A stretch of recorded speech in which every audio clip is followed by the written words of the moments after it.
Just one more moment as it goes live and we'll start.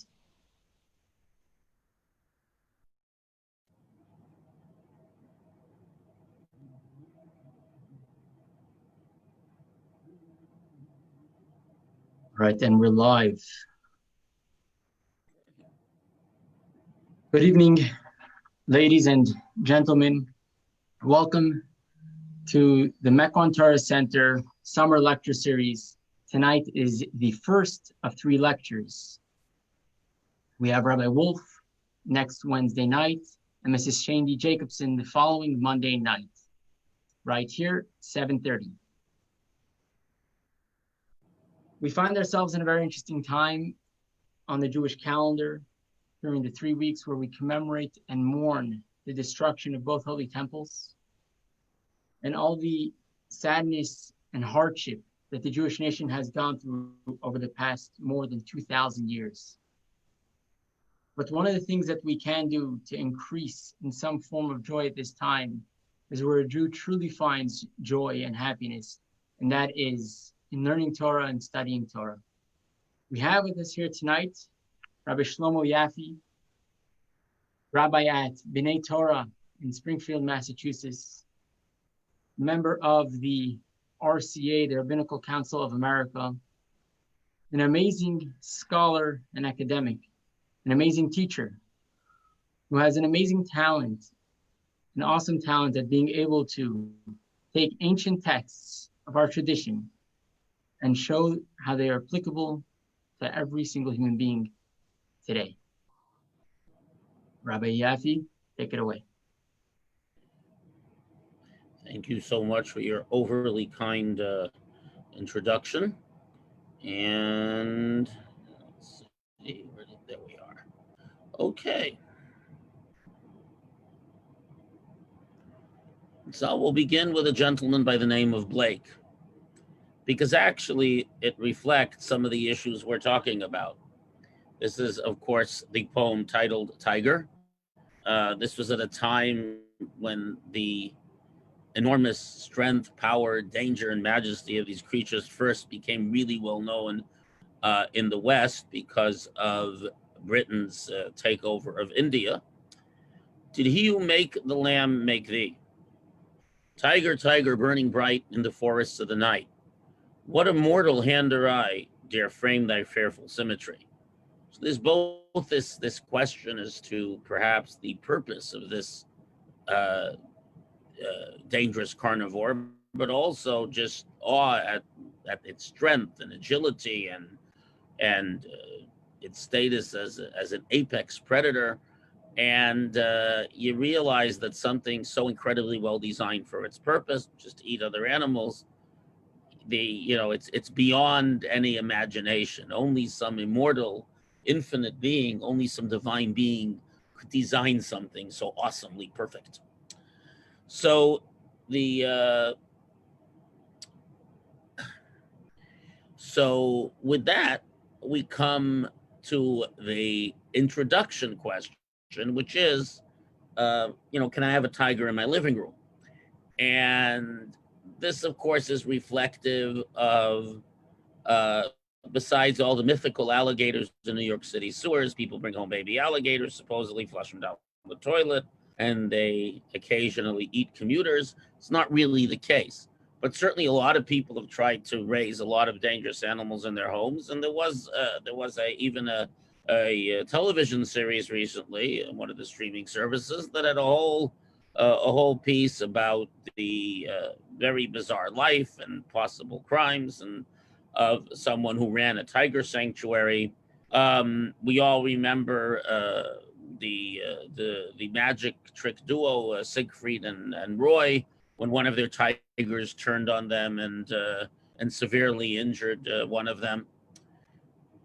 And so besides the dangers, there's a lot of should we really be taking these wild creatures and bringing them into very narrow spaces? They're used to having an enormous territory.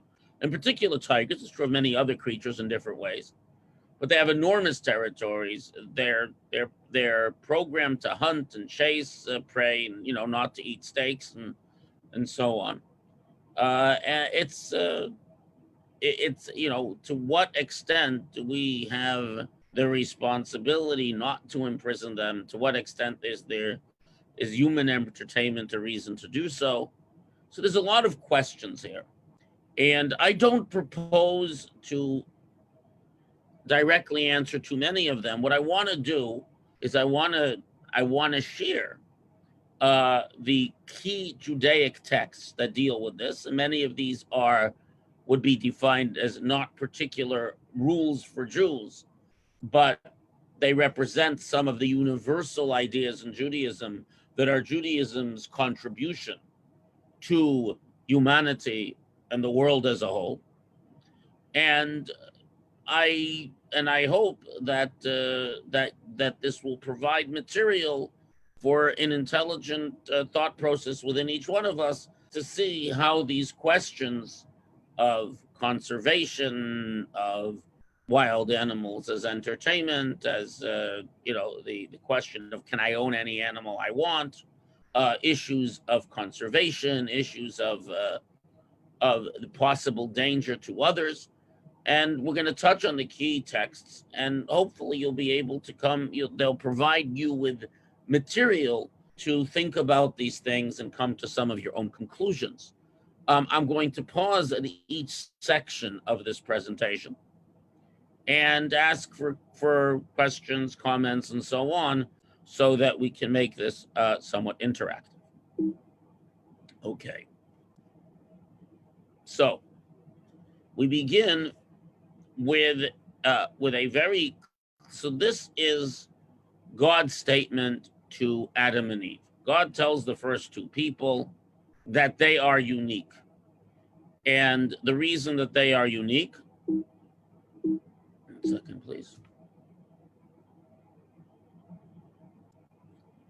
The reason that they are unique is because the human being is the only creature that is able to bend. Many animals can eat other animals or drive them away. But the human being has two characteristics. One, in general, the human being can mold the environment rather than simply survive with the environment. Yes, beavers affect the watershed and so on, and grazing animals affect, they keep prairie, they prevent trees from growing there and so on. But on the whole, animals are creatures of their environment. Human beings can change environments. Human beings can bend large numbers of animals to their will. Human beings have the capacity, though it only has become revealed in the last 150 years or so, to profoundly influence and even destroy the environment of the world, something no animal can do. Because if one animal overgrazes, its numbers will drop and so on. It's that there are built-in systems. Most of the time when animals overrun environments and the like, it's usually because human beings have tampered with the ecology. So humanity has enormous power. So v'yikach Hashem Elokim et Adam. So the beginning of Genesis 2:15, God took Adam, who at this point has not yet been split into Adam and Eve. So it's the man, the human, which includes male and female. Later, they'll be divided. And he placed this individual in the Garden of Eden. La'avada, to till it, ulashamra, and to guard it. It translates here to tend it. That's not really correct. La'avda is to work it, and I'm going to get back to this word in a moment. Ulashamra is to guard it. Now, the word avda, to work it, the word avodah, it's used in terms of the laws of the Sabbath. As you know from your rabbis and rebbitzins, it's permissible, I mean, not right now during COVID, but it's permissible on Shabbat to have lots of guests and drag tables and chairs and heavy pots of soup and all that. Physical labor as such is not forbidden on Shabbat. But writing two letters is a biblical prohibition. Creating two stitches or 2 rows of knitting is a biblical labor. It is creative labor which transforms the raw material of the world in a somewhat permanent way that is avodah, that is work. Avodah means transformative work. We use the term for tanning hides. We use it for tilling the soil, as we see here. The word avodah means the transformation of nature by the application of human intelligence, ingenuity, and labor. That is what avodah means. As is common, one word in Hebrew contains several sentences in other languages. But this is what avodah means. So he placed it in the Garden of Eden, which at that time was the sole earthly inhabitant environment of humanity. La'avda, to transform it. Ula shamra, and to guard it. Now, the shamra is important. In other words, because the human being can transform the environment, the human being, as we'll see in a moment, has an obligation, and the commentaries discuss this at length. One is that you have to improve the world. You have to use the world, tame the world, transform the world to become productive and ultimately to support complex civilization. Many of the ideals and values of the Torah cannot really come to full fruition, whether for Jews or for any human being. As when we use Noahide, we mean the descendants, the laws given to Adam and the descendants of Noah, the universal principles that appear in the Torah for all of humanity. These things don't work without complex civilization. The Torah is full of laws of honesty and commerce, of the rules of war and the means of dealing with disputes, and numerous laws that relate to agriculture and animal husbandry, none of which would be possible without highly sophisticated civilizations that have profoundly transformed or utilized their natural environments. So Lashamra, the other side, which is to guard it, not so much to tend it, is the obligation to preserve the universe, to preserve this earth. In other words, as we see elsewhere in the Torah, not to cause the land to become exhausted. And as is pointed out by numerous commentaries in different contexts, if we have time, we'll look at some of them. But the idea that when man is allowed to eat animals, you can, in the time of Noah, Adam wasn't allowed, was only a vegetarian, a vegan actually. But when human beings are allowed to consume animals, they're allowed to take individuals but not destroy a species, as we shall see. And basically, we have an obligation. God said, here's the world I put you into. Now, there are natural disasters. There are reasons known to God alone why animals or plants rise and fall and go extinct. But it's your job to guard the universe and to guard the earth, at least. And what we're saying here is that it's your job to make sure that whatever was here when you came, that those species not disappear. Plants, animals, and so on. You're obliged to utilize the world in what we call today a sustainable way. Sustainability is there at the moment of creation in the Torah. It is built into creation. L'shamra, to guard it, that the land not become exhausted, that species not become extinct, that the world could be able to give life down the road just as it is today. One of the prohibitions with regards to waging war is that you're not supposed to, unless there's an immediate danger to life, to destroy fruit trees and irrigation systems and cisterns and wells. And the reason given for this by some of the commentaries is that you may have a quarrel with the people who live here now, but you don't necessarily have a quarrel with people who live here in the future. But if you fundamentally damage the land, ecosystems can be fragile and it may never be returned. It may never grow fruit trees again. It may never, the land may become saline. There might never be sufficient water and so on, as we've seen as the result of conflict in much of the world. The very barren state of much of the Eurasian steppe has to do with stuff that the Mongols did a long, long time ago, not with its natural state. And these things are well known, not to mention, we all remember the Dust Bowl and so on and so forth. Don't remember it, but we're all familiar with this issue.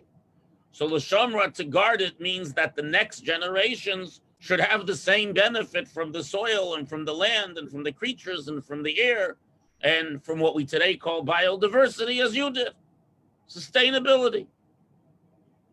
But including in this, our main focus is not sustainability in general, but specifically, even if it has no benefit to you, it's very clear, as we shall see, there exists an obligation for that humanity not be responsible for the destruction of species. If God, the same way every individual human being has absolute value, and God demands that we respect their life and integrity, so too every species, though we can take individuals, every species we must respect its integrity and guard its existence.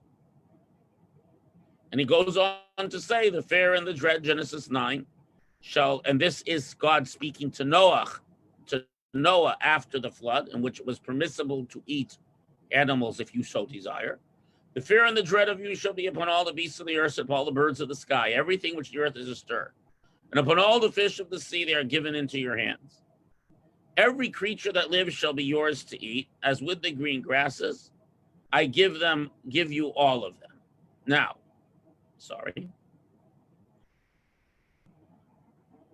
and God said to Noah and his sons with him, I established my covenant with you and your offspring to come, and with every living thing that is with you, birds, cattle, every wild beast as well, all that have come out of the ark, every living thing on earth. So many of the commentaries explain a very important idea. But I made a covenant with you, right, that you're not supposed to kill each other and you're supposed to respect each other's life. But everything that comes out of the ark, every living thing on earth, I made a covenant that you now are responsible to ensure that whatever species came out of the ark, that they continue to exist upon this earth. It says, we said earlier, that you can eat every creature that lives, you may eat. It's in the singular. And the reason it's in the singular, because you may take individuals but not destroy a species. And we see this actually now. There have been complaints about attempts to protect various endangered species, but these are not truly species, they're subspecies and so on. So I should say that the Jewish tradition, and this is the chinuch, which is a 13th century explication of the mitzvot, but Nachmanides holds a very similar thing. Many other of the great medieval commentators hold the same, based on various Talmudic and Midrashic sayings. What we're going to read over here, and this makes the Torah stricter than many environmentalists concerned with species. To send away the mother bird if he takes it from the young. So if you come upon a nest, you can take the eggs of the baby birds, but you have to send the mother away. So one reason is to put into our hearts that the providence of God may be blessed upon all his creatures, with the human species individually, as it's written, and with animals as a whole, and upon the other species of animals in general, meaning to say that his desire may be blessed as toward the existence of the particular species. And Nachmanides says that since wild birds tend to be territorial, you'll only find a few of them in a given part of the forest. So each one of them represents a somewhat, in modern terms, unique genetic subculture. It represents a subspecies, and you may not destroy a whole family because that's destroying a species. You're not allowed to destroy even the subspecies. And therefore, no species will ever become extinct from the species of creatures. In other words, it's our job to ensure that this not happen, as due to the providence of existing forever, blessed that their existence is found. Of course, the fact that you have to make sure, therefore, no species means that we human beings, have the capacity to harm species. So when a man places his mind to this, he understands the ways of God and will see that writing in the 13th century, that the continuous preservation of the species in the world, that not all of them become extinct and lost from the day they were created, from the lice egg to the antelope's horns. It's all from his statement as well about this, provided that God, for his own reasons, doesn't decide to knock off a species.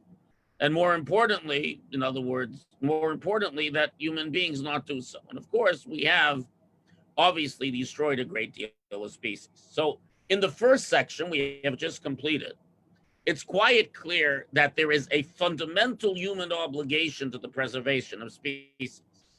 So if, though it's not an ideal situation, if the only way to preserve a species or a species in sufficient genetic diversity that it not die out, we know that many species, there were several left, but not enough to maintain genetic diversity and fertility, and they all died. The species died out. So we have a obligation as humanity, and therefore such obligations devolve upon individuals to save a species. So the argument can be made that even if there is a for-profit motive, if we are, and we'll talk about this later, not mistreating the animals, which is probably a problem in circuses and magic shows and so on, but if we are not mistreating the animals and we are treating them properly, and we are doing what we need to do to preserve the species, in other words, that the preservation of the species in the wild is unfortunately fraught, and therefore whatever other motives people who care about these animals are seeking to preserve them, it seems that this is an imperative of the Torah to humanity, that we preserve species. But this, of course, raises questions about the problem of danger. We all know that, there was someone who kept chimpanzees as pets, and one day they went and horribly mauled a neighbor. Chimpanzees in general are very dangerous. Tigers have turned on both their masters or visitors to various attractions and so on, as of many other creatures. So these are significant questions. And we'll take a look at these questions of danger later. But we should first establish that, obviously, since it says to guard the world, and we're to preserve the species of birds within the particular part of the forest that they are, it's quite clear that we have an obligation to preserve environments and species in situ, where they are in their environment. This is all here from the teachings of the Torah and the oral tradition, as we've seen. Nevertheless, if that cannot be done, at the very least, it's our job to make sure that no creature be lost. And this is a fundamental obligation, just as presumably we have the obligation to ensure that our land can produce food and so on. So that is part one, that there exists such an obligation, and it is a meritorious act and something that humanity as a whole needs to do. Obviously, like many other obligations of kindness, obligations of behavior, not everyone has to do it, but you need enough people to do it. So, of course, governments have a role, philanthropists have a role, and individuals who care enough to preserve tigers or preserve armadillos or whatever it may be, whatever is endangered. It's entirely appropriate that they do so, and this is, in essence, a worthwhile and holy act. That being said, if there are ways of preserving the animal in the wild, we'll see later about inflicting suffering on animals. So then the fact that you want to keep them close to you for your own entertainment may be an issue. And we're going to do this at the end. At the end of our discussion, we're going to go back to the question of suffering of animals, or the middle, actually. But right now, I want to pause. I'm going to stop the share so I can see all of you, and questions, comments, etc. Unmute yourself and raise anything you'd like to.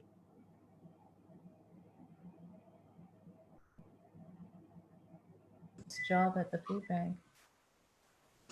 Okay. Make sure I can hear you. You might want to speak up.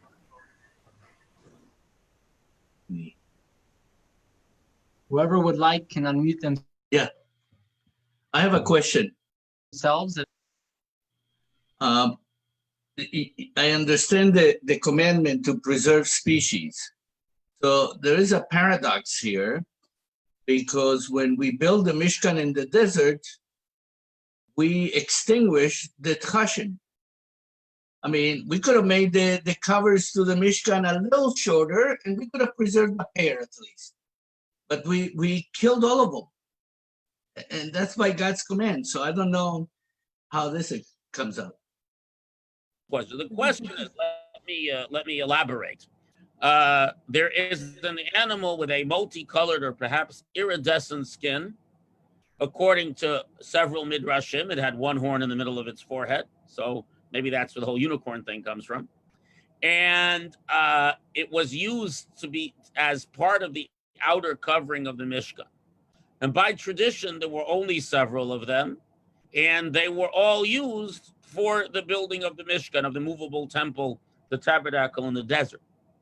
So there are several answers to that. One is that there's a general rule in the interpretation of the Torah, that all general rules are modified by specific commandments, especially when there's specific commandments on a one-off basis, because the Mishkan is not, there's an obligation to build the Beit HaMikdash of wood and stone in the future. Technically, that obligation is upon us now.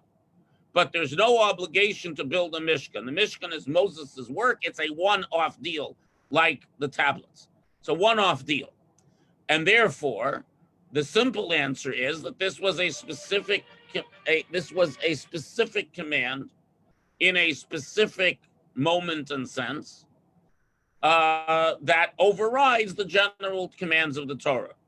Just like Elijah, in order to disprove the prophets of the Baal, was allowed to bring a sacrifice outside Jerusalem, which at that time was forbidden. Maimonides discusses at length that God can override a commandment momentarily on a one-time basis. That's first of all, especially when this is a general obligation and not a specified commandment. That's the legalese. But on another level, first of all, that's one midrash. There are other midrashim chalukot. There are other divided midrashim who indicate that tachash is a more common animal. Some define it as a species of seal and so on. So that in itself is a question. But even according to this midrash you're raising, it's also entirely true that conceivably these are creatures that were around for a long time. And they were not capable of reproducing. Could be they were only males or only females. There are many possibilities that should raise the idea that they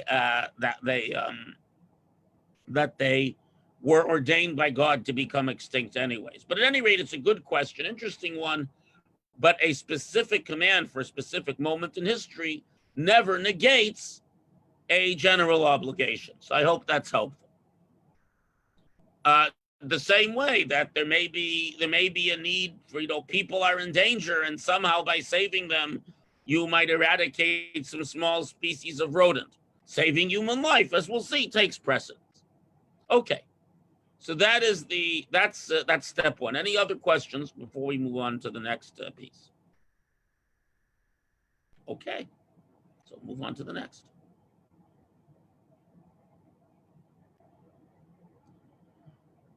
Where did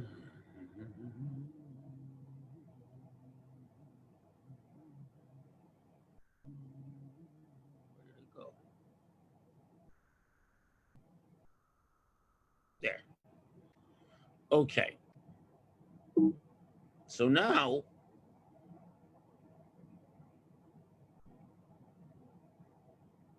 I'm going to, because we raised the issue, I'm going to move to a little bit further in the presentation.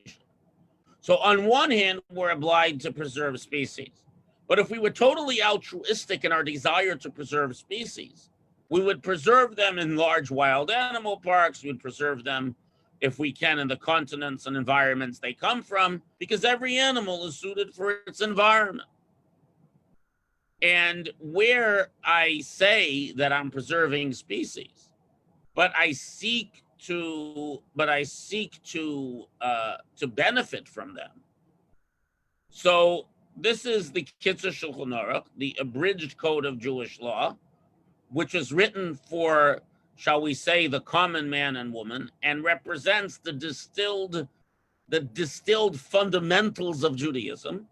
The book was written in the mid to late 19th century, but remains a classic of conciseness.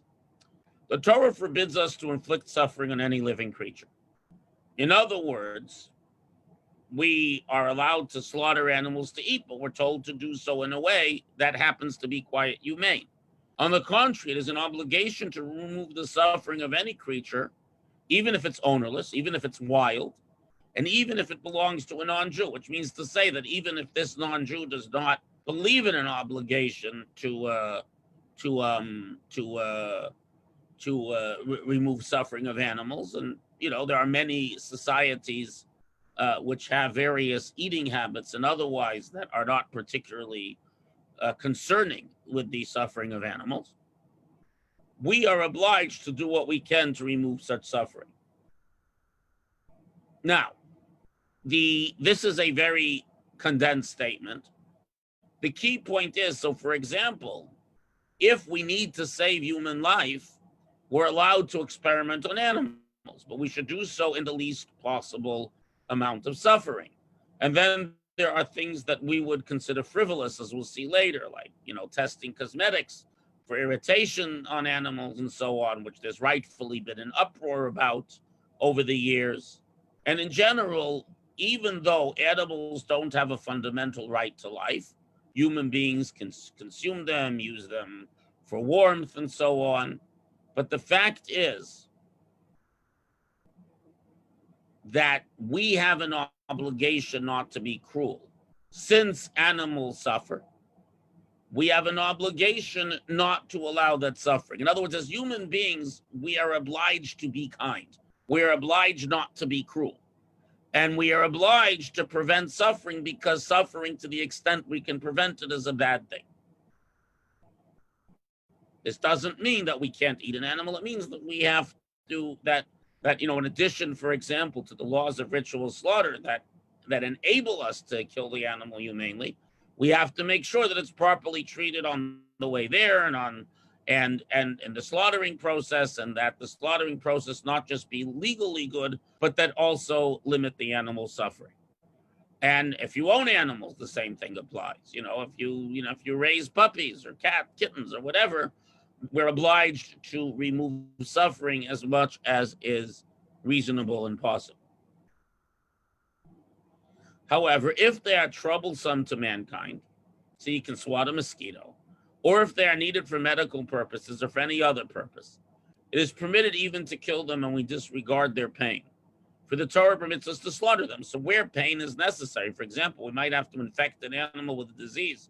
In order to study it, we can alleviate their suffering as much as possible, but their suffering is less of a concern than human life. And the same thing is, if they are dangerous or even troublesome, we are not obliged to preserve their life in the presence of such troublesomeness, nor do we have to concern ourselves so much with their suffering. But otherwise, so therefore, the desire to make a profit, again, you want to make a profit off, raising animals for meat. There are humane ways to do this. But if you want to make a profit off taking an animal like a tiger or a lion that needs to roam large areas and needs to chase its prey or so on, and stick it in a little cage merely for human entertainment and with a veneer of education, this may be a problem. That's why, the better zoos have moved on to much more open systems, and many of them have abandoned larger animals as a whole, and so on. And this is deeply rooted in Judaism. Again, not the premise that animals have rights, because there was a series of billboards in the East Coast on the 91 corridor, which compared, that says, every year for food, we kill 6 million chickens. And they explicitly compared that to the Holocaust. That's a little bit of a problem, to say the least, because when you equate, and by the way, Rabbi Avram Yitzchak Kook, the first chief rabbi of Israel, it's called Palestine then, who spoke positively about vegetarianism, especially in the future, warned that a vegetarianism that comes from lowering human beings to the level of an animal, a concern for animals, a veganism that comes from the sense that we are no better and no different than animals, ultimately means that we might be willing as willing to kill other human beings as we are to kill animals. Nazi Germany had some of the most advanced animal welfare laws in the world. The penalty for killing a Jewish child was a medal. The penalty for killing a kitten was time in jail. So there's a great danger in this equation of human beings to animals, because in the end, no one really believes that animals have a fundamental right to life, though they may convince themselves of that. So lying in there is the idea that just like human beings can kill animals, they can kill human beings. So there's a profound danger to this. But that being said, the premise that as human beings, because we stand higher, because we are the apex of creation, because we have a responsibility to creation, and because pain and suffering, we don't like it to happen to us, it is bad. So it's our job to alleviate that as much as possible for any other creature. So, for example, there is a type of veal which is, you won't in any good kosher butcher shop, you'll find veal that is somewhat gray. And the reason it is somewhat gray is because the white veal that some people like is made by putting a calf in a pen, not letting it move, and feeding it a very unhealthy fatty diet, which causes it a lot of suffering and indigestion. And they can't move around, and ultimately are slaughtered. The white veal is because of a lack of muscle tone and anemia and so on and so forth. So Moshe Feinstein said that this type of veal is not permitted. He prohibited it. Moshe Feinstein was the great halachic decisors, great halachic minds and authorities of the 20th century. Since the animals are fattened up through severe limitations on their movement, and the benefit to the consumer is very small compared to the degree of pain suffered by the animal. So this is Rav Moshe, who was brilliant at formulating Talmudic ideas for the modern age, put it very clearly. Well, there's a small human benefit, such as 5 minutes entertainment, at the expense of great suffering to animals, that it's clearly not permitted. It's not called an acceptable human use that justifies the suffering for animals. So the same thing could apply to many situations where I want to raise animals in highly straitened circumstances that need more room for entertainment or profit, and so on and so forth. There's always New York, Manhattan apartment stories of people who have animals that are entirely unsuited to there. And the next step is to talk about the issue of danger, because there exist fundamental problems and obligations related to dangerous animals, as we'll see in a moment. That's the third part of this presentation. But at this point, I'm once again going to stop the share and ask you for questions, comments, and so on.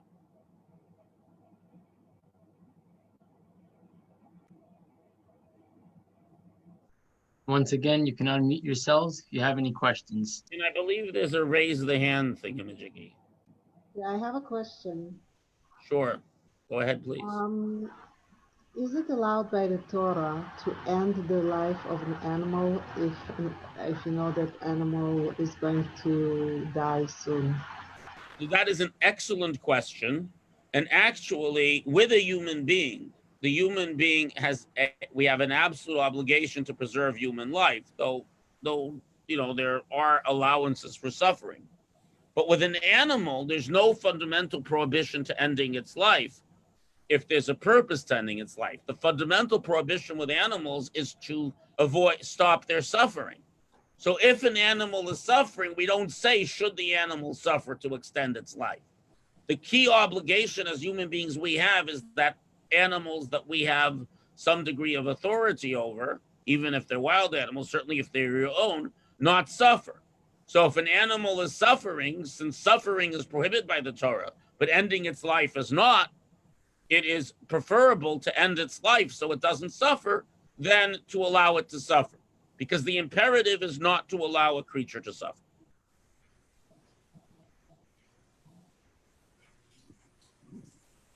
Thank you. I can't get the video. Any other Rabbi? yes. Rabbi, we can't get the video working. But what does this say about global warming and any imperative or obligation to try to prevent what we can for human-caused global warming, so that there's not destruction of a species. Well, look, the issue of climate change and the degree of human contribution to it is far more than merely the obligation to preserve the environment, because we're dealing here with not just preserving the environment, we're dealing here with potential danger to a lot of human life. There are parts of the world, there are many issues with drought, there are issues with heat stroke. There's a point at which summers can get so hot that people can't really adapt to them. There are numerous issues with this question. And this is a whole topic of its own, so I don't want to make any pronouncements on it because we didn't devote time to it. But it definitely should be said that that to the extent that we have the ability to prevent the world from becoming not just inhospitable to numerous species, but to human beings, we have really a big obligation to deal with this.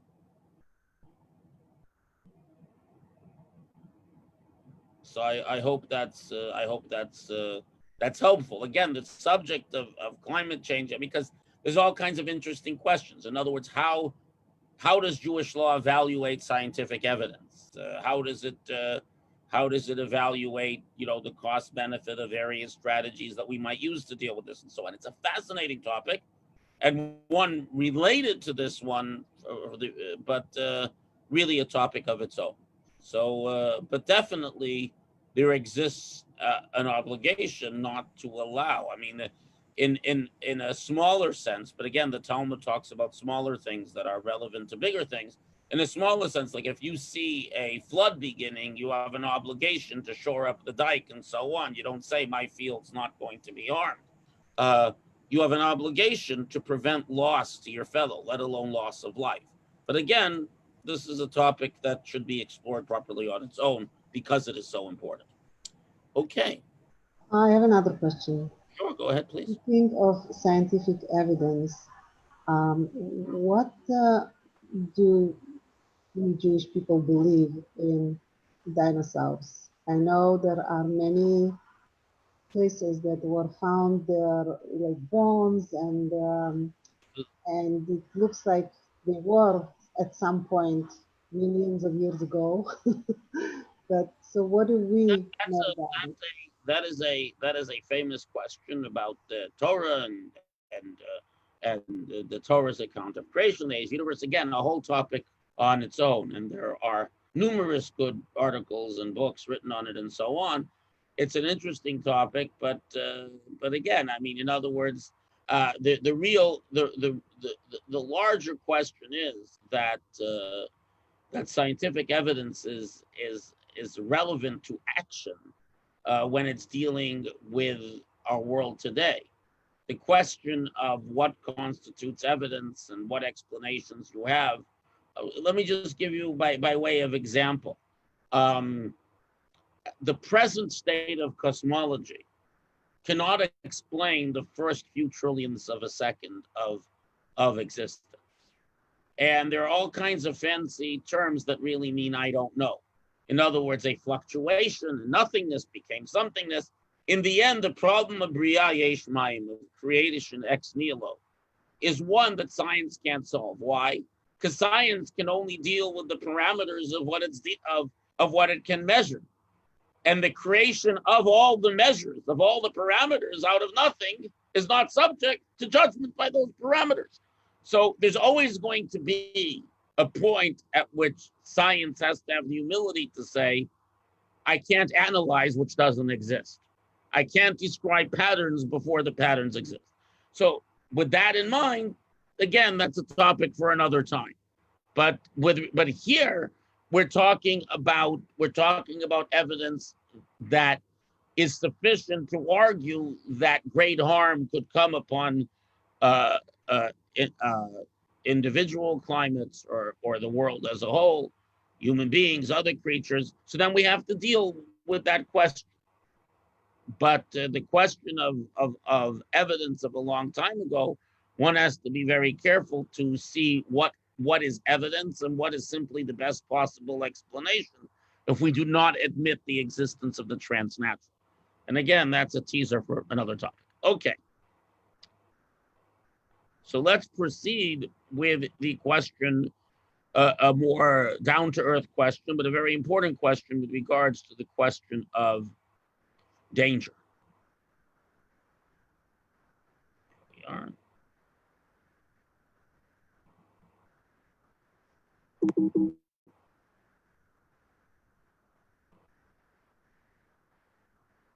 Okay, so I want to begin with domesticated animals.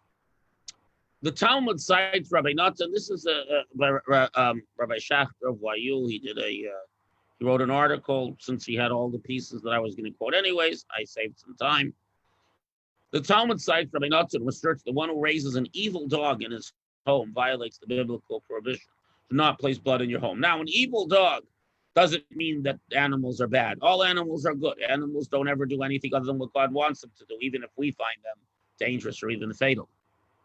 But an evil dog means an evil-tempered dog, a dangerous dog. The implication is that it's permissible to raise a dog in one's home, provided the creature is not an evil dog.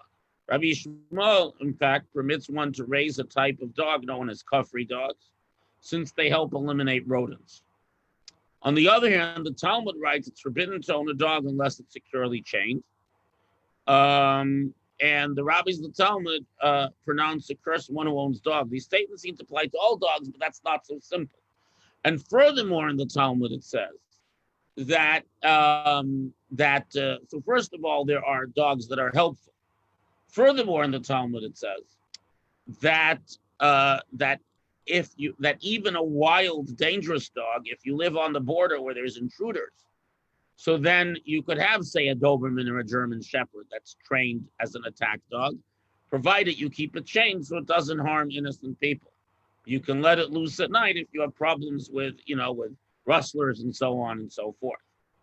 But the point is that do not place blood in your home, which begins with the prohibition of having a parapet around a flat roof so people don't fall off. You're not even domesticated animals that are dangerous. So, for example, the Talmud tells us to be careful with bulls because bulls tend to be ornery and unpredictable. So one must be very careful with even domesticated animals that are potentially dangerous. And that's because, again, animals don't have their own free will. So when an animal damages another human being, it's the responsibility of the human being, if it's a privately owned animal, for this destruction. Okay, so here we have more about dogs, so most people limit the prohibition to evil dogs, and the prohibition against having dogs, most say it deals with evil dogs. So now, where is that relevant today? Of course, the question of the pit bull. The pit bull, as you know, is a particularly aggressive breed of dog, bred to be aggressive. And remember, all purebred dogs have most of them have all kinds of problems, except for things like shepherds, which are very similar to wolves, to the original wild dog. But most pure breeds have a lot of problems. And that's because they're selectively, basically genetically engineered for certain traits. One of the traits that the pit bull was raised for, because it was raised for these dog fights, certainly prohibited by Jews since it involves unnecessary suffering to animals. But they were raised to be extremely aggressive and to kill. And that's how they were bred. And there are too many thousands of cases of pit bulls that seem to be well behaved that turned around and killed their owners or children or harmed them greatly and so on.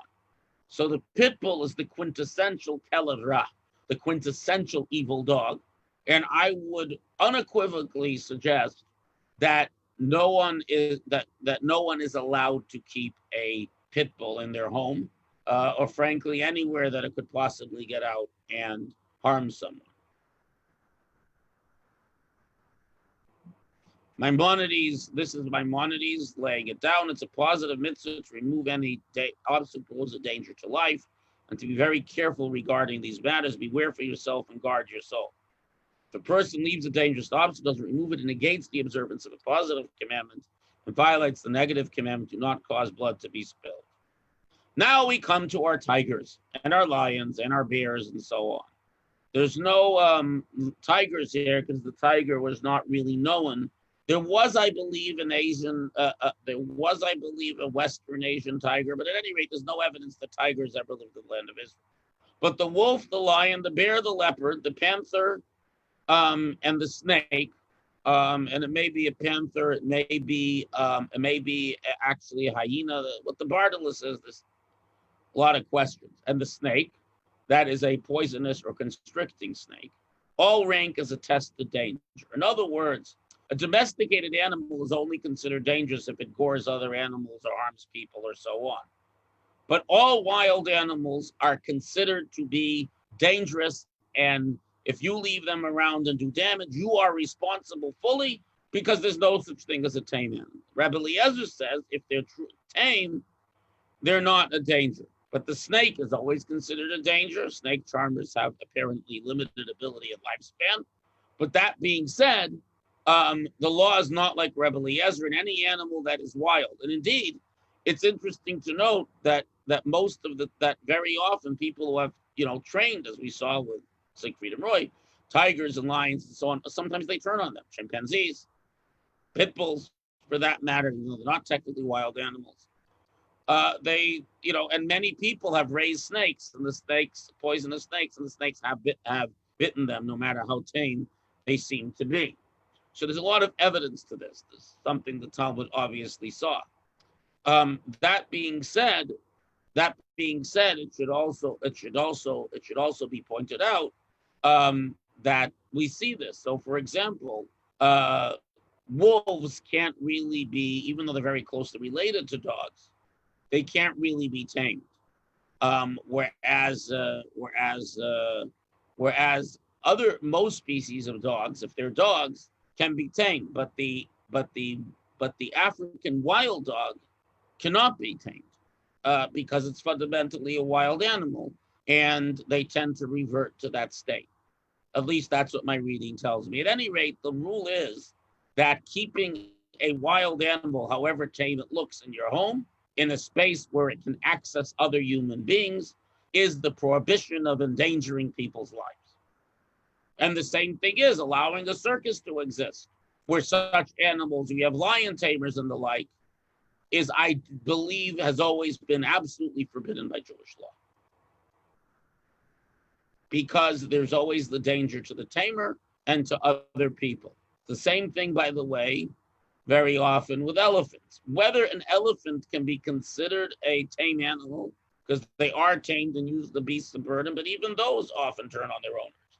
So elephants, I think, are up in the air. Camels, horses, dogs are clearly potentially tame animals. Lions, bears, tigers, etc. not. So that is the last point. The fact that keeping an animal, even if it's for the benefit of preserving a species, in a way that for reasons other than necessity, in other words, for reasons other than human necessity, to keep it in a place where it could harm other human beings, is deeply problematic and prohibited by Jewish law. If you want to preserve animals and need to pay for it, make a safari park and, run people through them in well-protected vehicles and so on. But someone who wants to raise tigers in their backyard because this matches some psychological need of theirs, so your psychological need does not negate the prohibition of inflicting suffering on an animal. And keeping tigers in small spaces is definitely suffering. There's a great deal of evidence, they're stressed and so on. And certainly if there's any possible danger to human life, it's absolutely prohibited. So with that, I will turn it back to you for questions, comments, complaints, and so on, as we conclude. And you can comment on anything we've talked about tonight.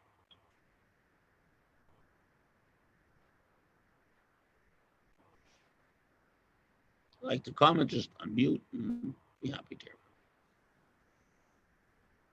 So the question I have, or maybe it's not a question, more semi-statement is there is a genetic makeup of the species, and then there is a training, especially in domesticated animals. So you can have not necessarily a wild animal, but even a pit bull that's you have raised him properly since he was a puppy, is not an attack dog. I mean, even though in his genes probably has the ability to bite onto something and hold on for long periods of time until that piece of whatever comes off. But if you train him to not do those things, there is a possibility that that animal may be completely harmless to anybody. It's not necessarily that the nature will suddenly become dominant if you have trained them. I mean, and there are many cases of animals like That's Rabbi Eliezer's point. Rabbi Eliezer feels that in many cases, a wild animal that's trained is trained. But since there are many cases of well-trained, tamed animals that after many, many years turn on their owners, so that, in other words, the animal has what we call a chazaka in Jewish law, an established pattern, an established nature of being wild and destructive, not in its, but to human beings. Mm-hmm. And therefore, the fact that this individual has behaved differently doesn't negate the chazakah that applies to the whole species. And I would say the same applies for pit bulls, because pit bulls, those people who have Dobermans, very rarely, unless they get rabies or some brain damage, Dobermans, very dangerous animals, typically do not turn on their owners. They'll turn on other people. Yep. They're very protective, but they won't turn on owners. German Shepherds, standard poodles, other very aggressive, like hunting and protective type dogs, they'll almost never harm the children that in the family they live with. Pit bulls will. I believe that that's why pit bulls fall into the category of a wild animal, because there is something in their genetic makeup, in their breeding, that causes them to snap on a pretty regular basis. And they're dangerous too. In other words, hamsters can get aggressive for no reason, but they're unlikely to harm you unless they're rabid. But pit bulls are far more dangerous than hamsters. Thank you.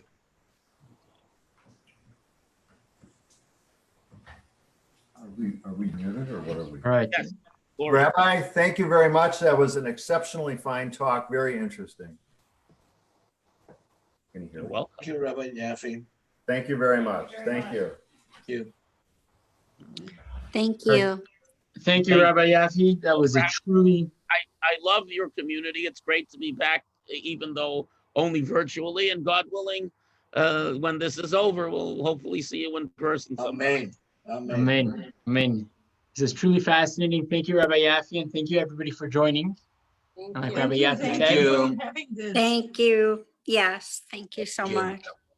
Take care, Soon everyone. we will all be together. And stay tuned for next week with Rabbi Wolf. Next Wednesday night, July 22nd at 7:30, Rabbi Label Wolf from Australia. Unleashing Your Courage, meditations for stressful times and times of challenge.